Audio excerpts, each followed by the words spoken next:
5-6 pounder. Good fish. Feel that old, big old walleye head shake.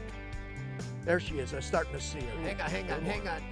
She's a good one. Yeah, that is a nice one. Whoa, that's a big one. Hang on, yeah.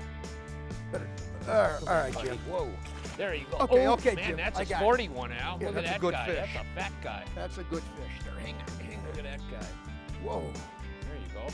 Hang on. Beautiful. Look at that baby, huh? Now that's a good walleye. Whew. You know, walleyes like this are known to be finicky a good portion of the time. They're not exactly what you call an aggressive fish, like a northern pike or a smallmouth bass. At times they can be really, really touchy. And one of the things you want to do when you're walleye fishing is always learn to put the odds in your favor, is understanding walleye peaks. When's the best time for me to go out on the water and fish for fish like this? We're going to talk about walleye peaks today to help you take advantage of the walleye bite. Whew, that was fun, Jim. You know, the water temperature's about 63 degrees, and it's still really good for the second peak, what we term the second walleye peak. Your first walleye peak is naturally that pre-spawn. You know, and a reason you got a pre-spawn walleye peak, you know, and a lot of times it happens in rivers out of big lakes, shallow areas. You got a lot of confined fish in one area, you know, and they'll bite pretty good in cold water before they go to the spawn.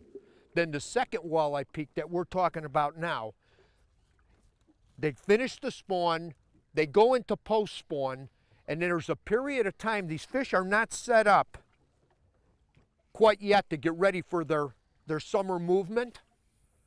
So there's a lot of fish spread, but they're active. That's the key thing. The overall population of catchable fish is feeding.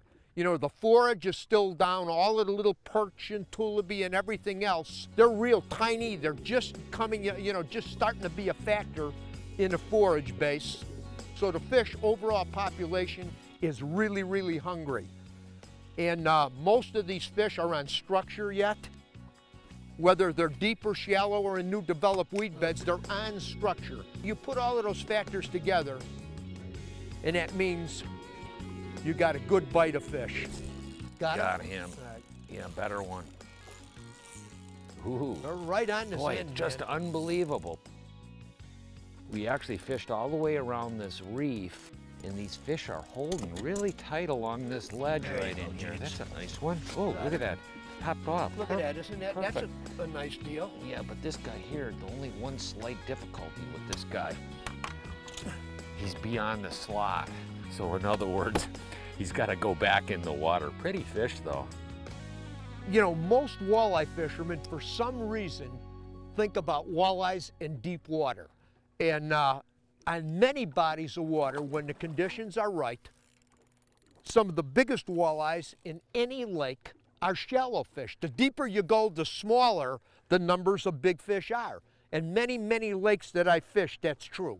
You go down and you get the numbers, but the real big fish are up shallow.